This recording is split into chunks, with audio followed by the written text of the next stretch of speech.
Então, chega esses dias de dezembro, a gente sente, assim, né? O amor está no ar, digamos assim. Não é?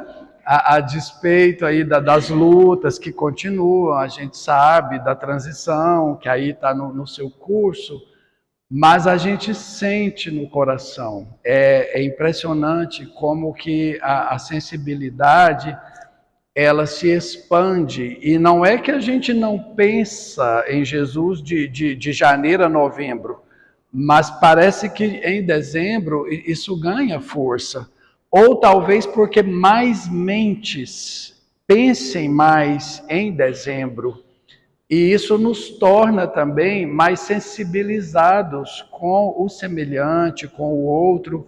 As arrecadações em dezembro são maiores também. As pessoas, acredito que vocês aqui devem ter presenciado, no início do mês a gente vai ao supermercado fazer compras, às vezes tem pessoas lá na porta te pedindo uma ajuda, mas na verdade ela está te dando uma oportunidade de ajudar, porque às vezes a gente, se depender da gente, a gente vai, não é que a gente é ruim, é que a gente esquece, né? Então ele está ali na porta, é só você pegar, então a pessoa fica mais disponível para doar também. Essa energia, ela nos invade, ela toma conta de nós desde o século I. Né? A gente tem um livro maravilhoso do Humberto de Campos, Psicografia do Francisco Cândido Xavier, que é esse daqui, que é o Boa Nova, né? Muita gente aqui já leu ele. E no primeiro capítulo ele fala que lá então, no início, né, antes da contagem, Roma, né, que era o grande império ali, os grandes exércitos, eles dominavam, né, com a força, com a espada, com a audácia, e ai de quem enfrentasse. Então os historiadores falam que naquela época eles eram os que mandavam, os impossíveis. Iam onde queriam e onde chegavam, dominavam, instalavam postos, impunham a língua deles, muitas das vezes, e assim era. E quem ousasse enfrentá-los, pagaria muitas das vezes até com a vida. E então era assim a vida deles, aquelas... Parecia que não conseguia ficar sem guerra, mas isso às vezes até cansava. Mas eles falam que naquela época, então, chega ao trono, chega ao poder, o imperador Otávio Augusto. E como sempre acontece também, existem as tramas políticas, as corrupções, né? As artimanhas, e muitos imperadores também acabavam sendo derrubados, havia ali as traições, e eles acreditavam que esse Otávio não ficaria no poder. Ele tinha tudo para não ficar. Fala-se que ele era um homem franzino, um homem de corpo muito frágil, e que ele não, embora ele fosse um espírito forte, o corpo era frágil, era um corpo doente. Fala-se que ele enfrentava de tempos em tempos lesões do corpo, que aparecia muitas feridas, então ele virava e mexia, precisava enfaixá-lo. Fala-se também que ele tinha uma imunidade muito baixa, que qualquer rajada de vento ali era capaz de trazer para ele sérios problemas. Então o tronco dele, o tórax dele tinha que ser muito bem guardado, muito bem cuidado. Como se não bastasse esses problemas físicos, fala-se que ele era um homem também de muita moral, de moral elevada, de muita tradição, e ele zelava pelo respeito. Mas dentro da própria casa dele, ele enfrentava sérios problemas com aquilo que ele defendia, né?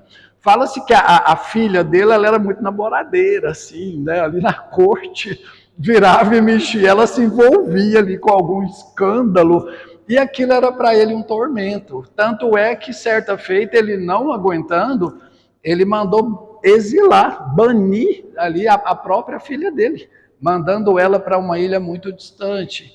Não demorou, ficou a neta na mesma tendência, envolvida nos mesmos problemas parecidos com a mãe, e fala-se que a esposa dele também era um perigo, que ela era uma mulher que fazia alguns conchavos ali na surdina, e que virava e mexia, aparecia alguém morto ali na corte. Podia saber que a danada da mulher estava por trás daquilo. Contrariava ela, cuidado, vai morrer, né? Então essa era, além dos problemas que ele enfrentava externos, ele tinha esses problemas dentro de casa. Então quase ninguém apostava no reinado dele, acreditando que ele não duraria, que ele não venceria. E ele era um homem também muito voltado para a arte, para a cultura, para o conhecimento, né? Nosso amigo estava aqui falando tão bem da importância, né, das pesquisas. Já naquele tempo ele valorizava isso, né? Mas o que acontece? Fala-se que, como se fosse um encantamento, as guerras tinham cessado. Justamente naqueles dias, não estava tendo rebeliões, não estava tendo ali ataques, ameaças, nenhum exército ali que pudesse sugerir, né, ali algum perigo para eles, e que Roma foi acalmando, foi aquietando, nesse sentido bélico, no sentido das guerras. Muitos soldados estavam voltando para casa porque não tinha ali necessidade de ir tão longe. E que começou a ter um contentamento entre eles que eles não conseguiam explicar. E que, como ele valorizava muito a filosofia, a literatura, as artes, a poesia, a arquitetura, Roma começou a se embelezar. Começou ali a florescer.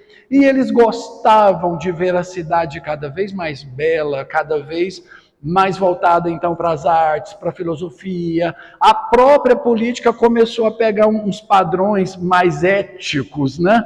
Mais moralistas ali, mais filosóficos, e ninguém entendia esse contentamento, por que aquilo estava tomando conta. Mas fala-se que eles iam para as praças à tarde para cantar, e eles atribuíam isso ao deus Apolo, que era o deus do sol, né? Que era o Apolo que estava trazendo ali essas alegrias para ele. Então, quando o sol passava assim no auge ali, eles iam lá cultuar o Apolo com cânticos, com danças e aquela alegria toda, né?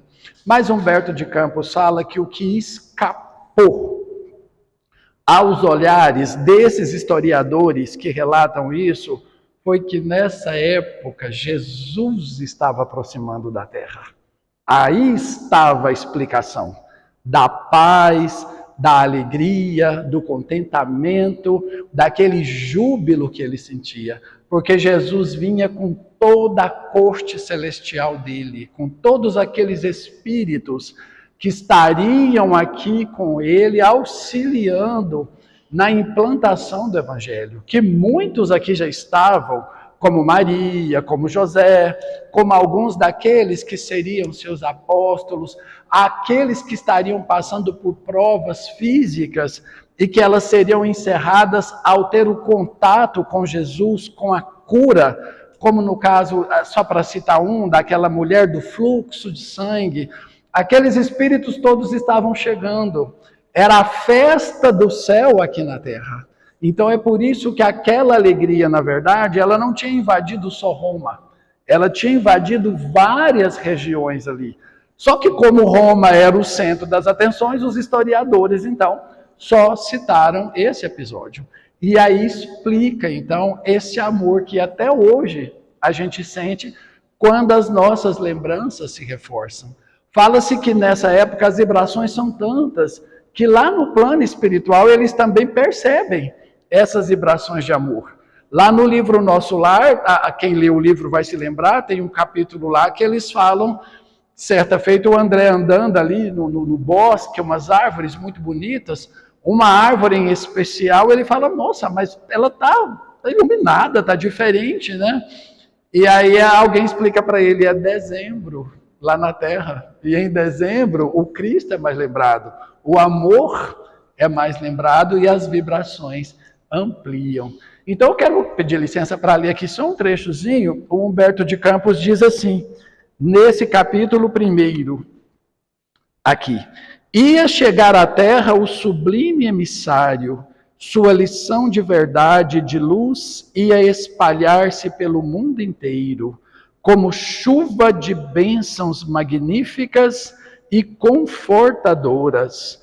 A humanidade vivia então o século da Boa Nova, ou seja, da boa notícia, da chegada de Jesus. E Jesus veio então trazer para nós, né, as lições de amor que perduraram até hoje e irão perdurar cada vez mais. E a gente vai aí aprendendo a cada dia um pouquinho mais, nos transformando, nos tornando também pessoas melhores. E dessas tantas lições, a gente sabe que ele gostava de falar muito por parábolas, né? De uma forma figurativa, para a gente ir desbravando, entendendo e procurar ali se melhorar e se transformar. Eu escolhi uma daqui que é uma das mais conhecidas dele, que é a parábola do semeador, a parábola da semente, para a gente refletir, né, nessa véspera de Natal. Naquele mesmo dia, saindo Jesus de casa, sentou-se à beira do mar. Reuniu-se em torno dele uma grande multidão. Por isso, entrou num barco e sentou-se, permanecendo todo o povo na praia. E ele lhes disse muitas coisas através de parábolas, falando-lhes dessa forma. O semeador saiu a semear. E, enquanto semeava, parte das sementes caiu ao longo do caminho, e as aves do céu, descendo, comeram-nas.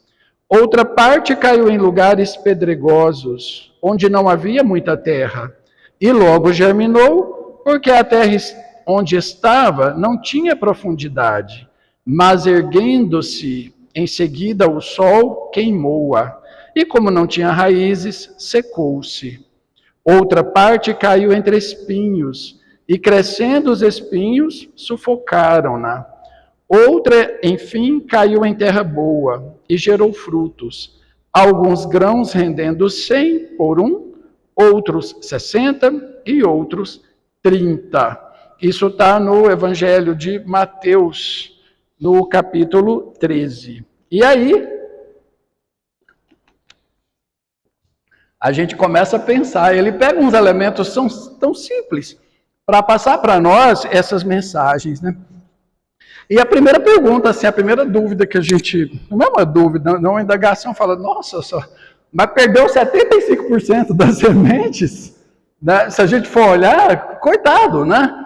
Ele semeou e 3/4 aí não deu em nada. 1/4, 25% que deu, e ainda não foi igual, né? Ele diz o quê? Que uma parte ali deu 30, outra deu 60, e uma outra terceira parte, então, é que deu 100, que deu a totalidade, né? E aí ele explica os porquês, que uma parte caiu no caminho onde todo mundo passa, todo mundo pisa, a terra ali endurece, né? Pode semear ali que não tem como, não vai haver ali, como aquela semente germinar, né? Pedras, se a gente plantar qualquer sementezinha com terra e muita pedra ali, ela brota logo mesmo, cresce, mas e a raiz? Vai se sustentar no quê? Enfraquece, né? Planta ali outra sementinha, mas planta umas outras que crescem mais rápido junto, buscando o sol, elas sufocam, não tem como. E é interessante essa parábola, porque Jesus deixava as parábolas e deixava que a gente tentasse decifrar. Mas essa é uma das poucas que ele mesmo explica, né? E aí ele vai dizer que o semeador aí, num primeiro momento, a gente entende como Deus, nosso Pai, semeando o amor, semeando a palavra dele, semeando as suas bênçãos. O terreno é o coração humano. É no coração humano, então, que Deus coloca ali a sua bênção, a sua palavra. E aí a gente pensa a grandeza de Deus e o tanto que Deus, ele não desiste da gente. Ele derrama as bênçãos dele sobre todas as pessoas. Ele não tem ali, como diz Paulo de Tarso, asepsias de pessoas. Todos os dias ele derrama ali as bênçãos em todos os corações. Não importa se esse coração é um coração duro, como o do caminho, Se é um coração que ainda tem pedra, se está entre os espinheiros, ou se ele está apto a receber. As bênçãos vêm.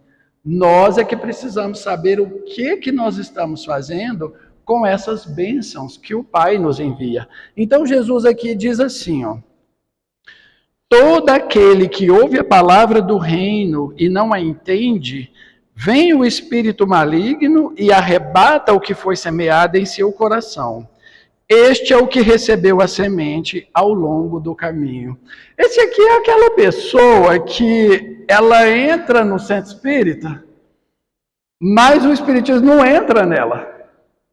Ela entra na religião, ela vai lá, mas o coração está duro, ele não está propício a cultivar, a trabalhar nele aquela palavra. Então ele até ouve, ele conhece, mas com o coração duro, ou seja, não estando aberto para o amor, vem aí o espírito do mal, vem as obsessões, vem os outros interesses, ou aquele que não quer mudar de maneira nenhuma, então aquela semente ali acaba sendo desperdiçada, né?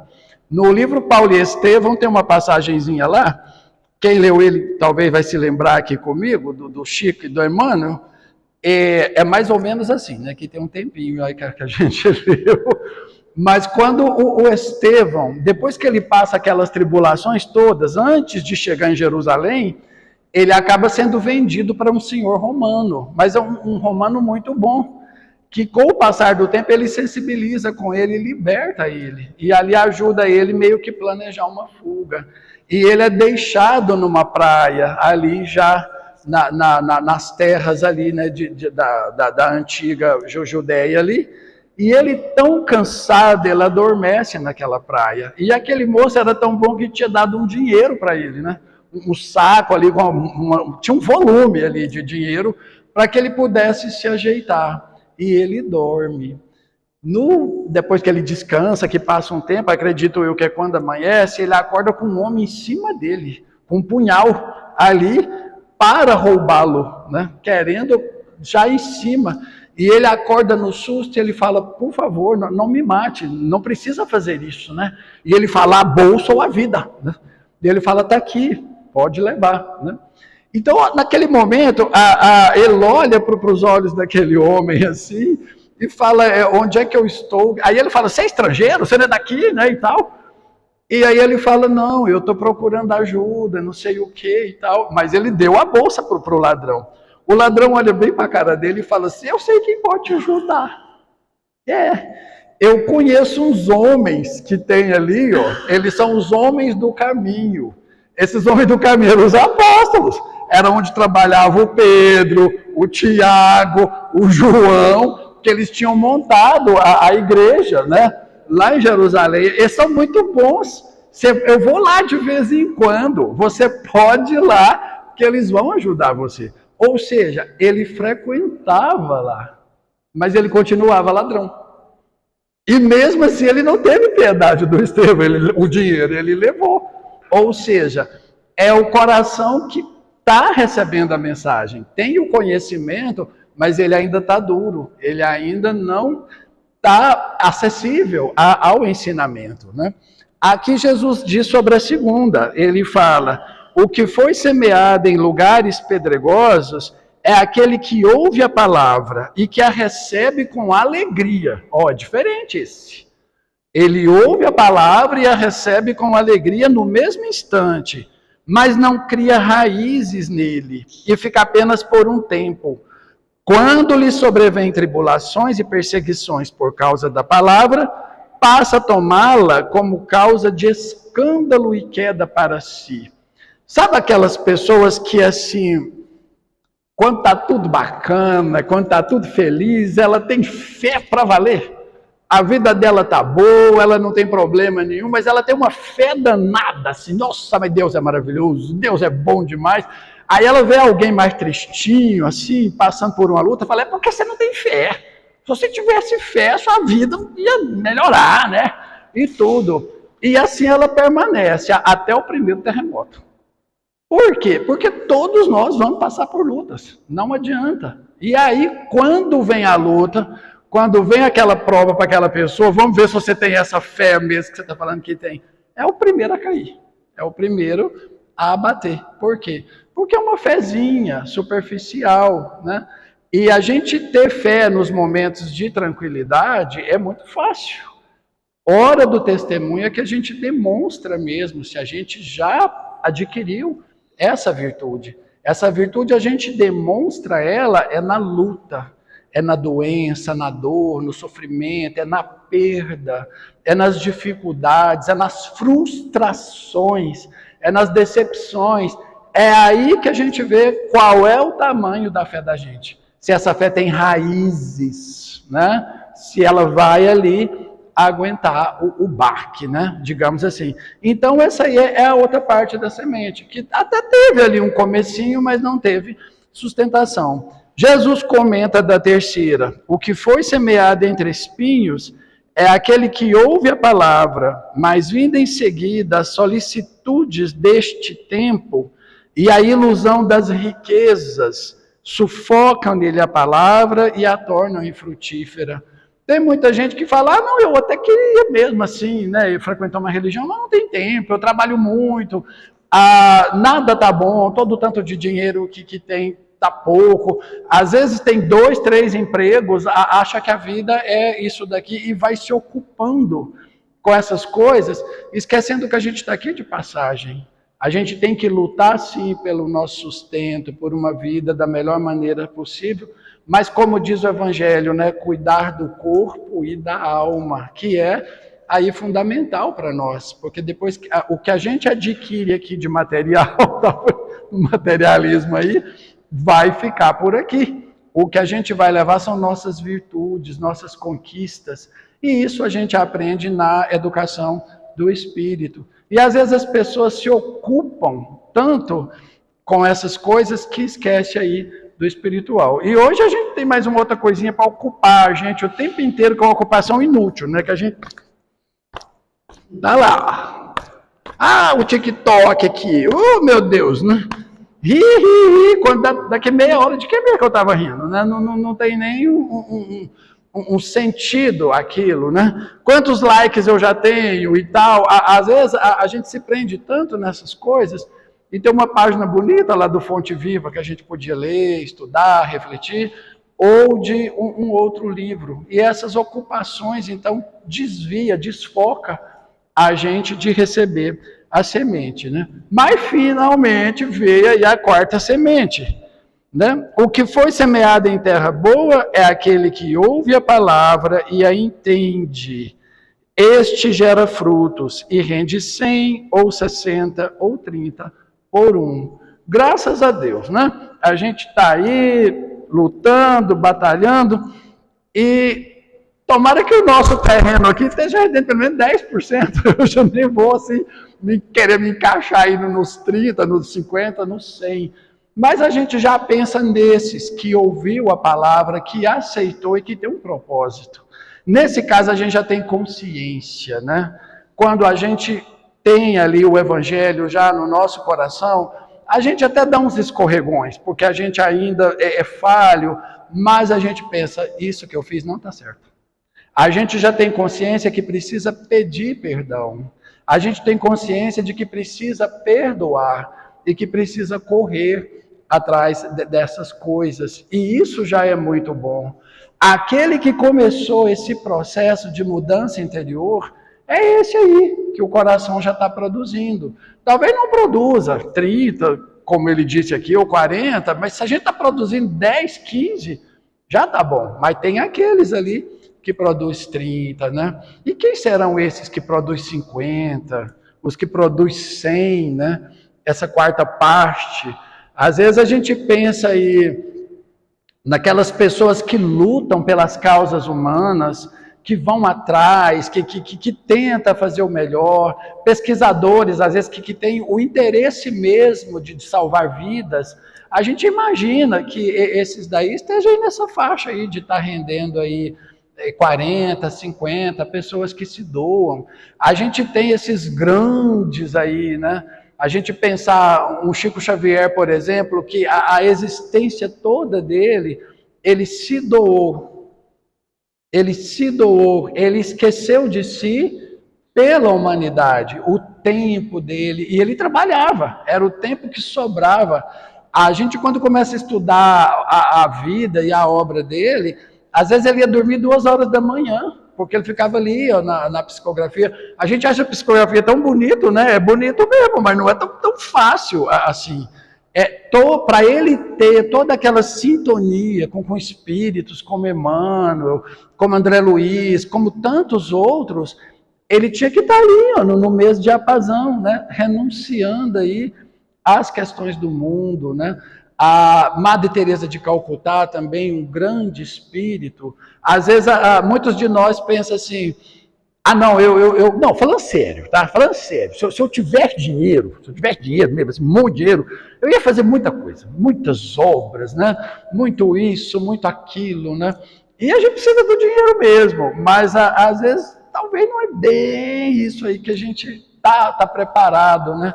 Fala-se que ela era uma mocinha pobre. Quem a visse, falava assim, essa daí, coitada, ela não dobra a esquina, né? Mas ela falava, eu vou construir um hospital.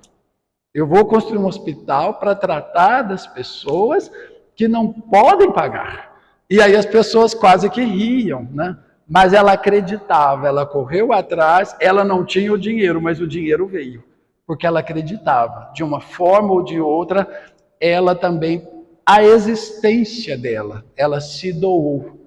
Outros tantos que a gente pode pensar, aquele pastor Martin Luther King, lá dos Estados Unidos, nos anos 60, que lutou, né, contra o racismo, ele foi assassinado numa das lutas dele. Então, tem esses espíritos que vêm mesmo assim, com esse intuito de doação, né? Fala-se que a irmã Dulce também, na Bahia, ela era bem danada, assim, ela não tinha os recursos de início, não, mas ela ia atrás e de um jeito ou de outro as coisas aconteciam. Então a gente pensa que nessa parábola, os que estão aí a 100 por 1, talvez sejam por aí, sejam esses. Mas a gente está caminhando, que a gente possa também aí produzir com esses ensinamentos de Jesus, né? E aí a gente caminhando aqui, Natal, Jesus. Eu insisto muito nisso, porque a gente gosta de trocar presentes, é tão bom, é também um gesto de amor, né? Parece que quem dá o presente fica mais feliz, às vezes, do que quem ganha, né? E isso é muito bom. Mas que a gente não tire da nossa mente, do nosso foco, que o nosso aniversariante é Jesus. A gente tem visto decorações tão bonitas, tão suntuosas às vezes, mas parece que foge, né? A gente vai num shopping center, por exemplo, você fica encantado de ver aquela decoração gigantesca. E ali tem boneco de neve para um lado, tem coisa para o outro, tem não sei o que, tem trenó e um Papai Noel da minha altura lá. Você fala, mas cadê o Jesus? Às vezes, se você andar muito ali dentro, num cantinho ali, você acha um presépio. Certo? Tem uns que às vezes nem tem, né? E aí a gente pensa, ué, peraí, mas de que é o aniversário, né? Vamos repensar isso daí, não tem nenhum erro. Mas vamos, a mídia, né, o comércio, o capitalismo, a Coca-Cola também investe muito nisso, e tá lá a figura do bom velhinho, nada contra o bom velhinho, né? Mas você estava aí falando de trás, né? Por trás de tudo isso daí, o aniversariante é Jesus. E ele não pode ficar por trás, ele tem que ficar em evidência, né? É na frente. E aí, se ele é o aniversariante, pensemos no presente, né? Que dar a ele. Podemos correr em qualquer loja, não vamos encontrar de material, né? E eu sempre gosto de lembrar a passagem do Paulo de Tarso, quando ele vai para Damasco.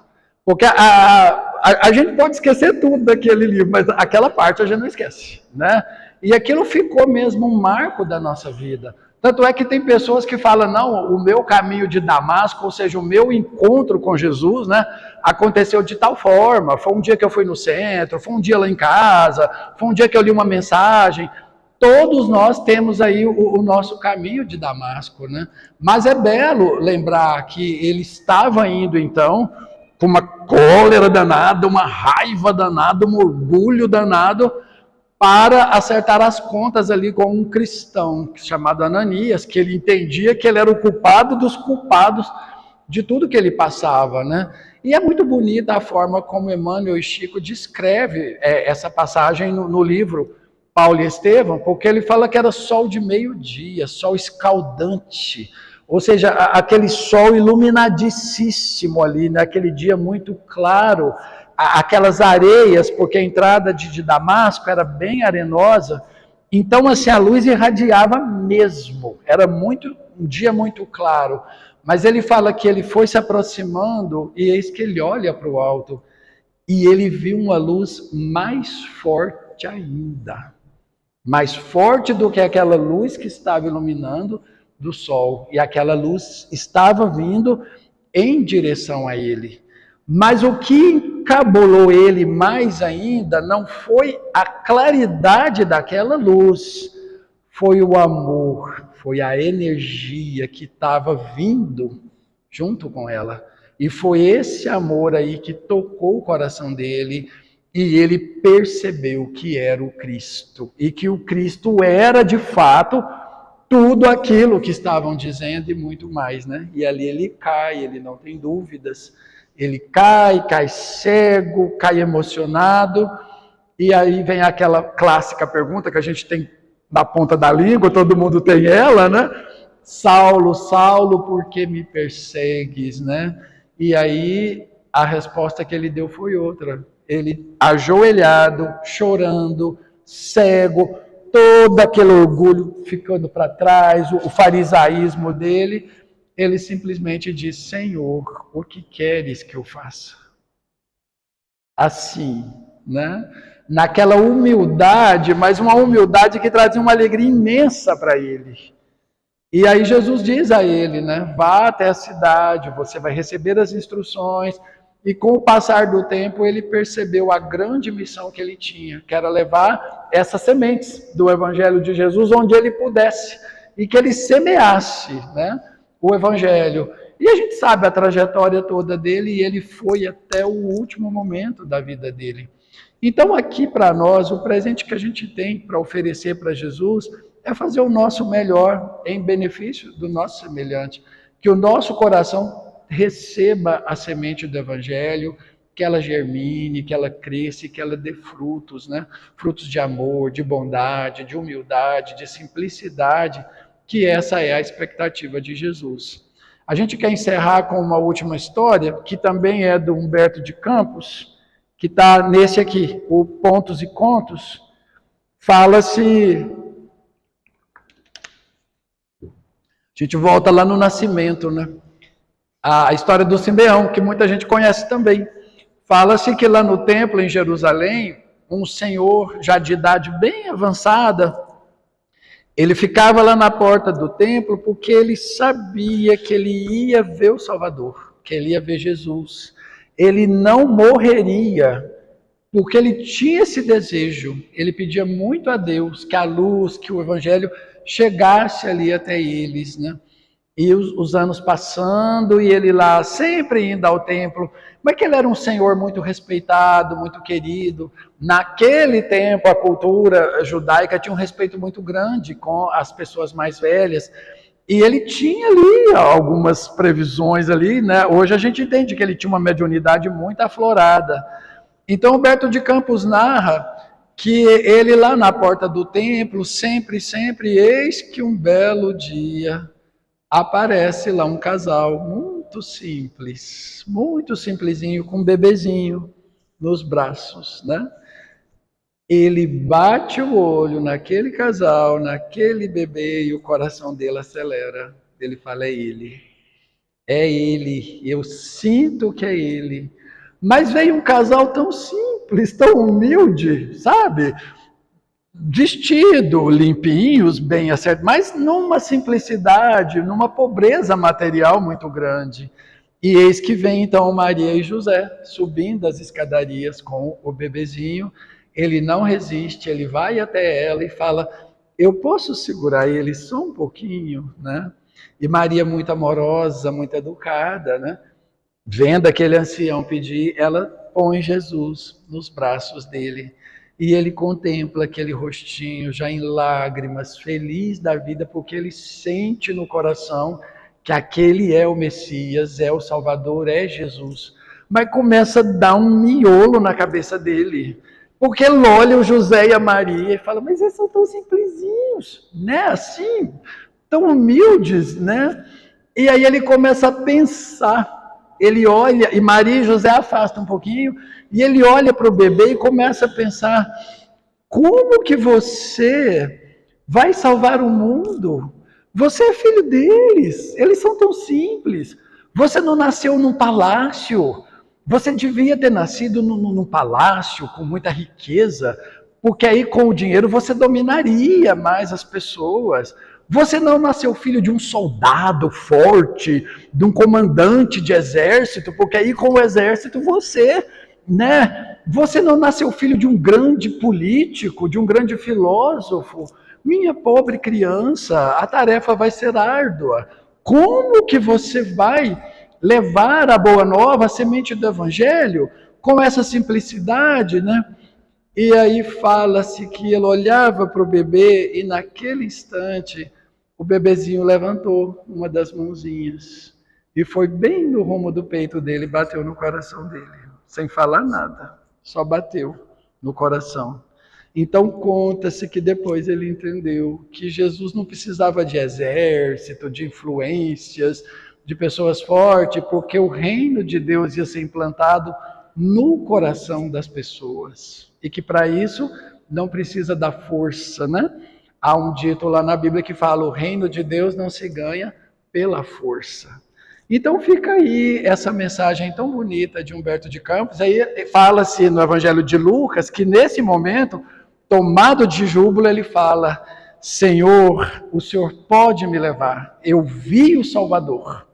É muito bonito essa passagem e fica aí a boa nova para nós, que o Evangelho possa florescer, que essas sementes possam crescer e que a gente possa também semear esse amor no coração de quem estiver aí conosco.